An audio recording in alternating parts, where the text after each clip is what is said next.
Class 11-এর second সেমিস্টারের জন্য একটি প্রজেক্ট ওয়ার্ক দেওয়া হয়েছে। বিষয় ছিল গ্লোবাল ওয়ার্মিংয়ের ওপর।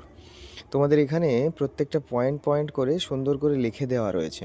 তোমরা ভিডিওটি পজ করে করে দেখে তুলে নেবে এবং লাস্টে 10টি প্রশ্ন রয়েছে। তোমাদের ভাইভা যদি ধরে বা ওরাল এক্সামিনেশনের মতো যদি প্রশ্ন করে থাকে, তখন তোমাদের ওই প্রশ্নগুলো খুবই কাজে লাগবে on the basis of this project work.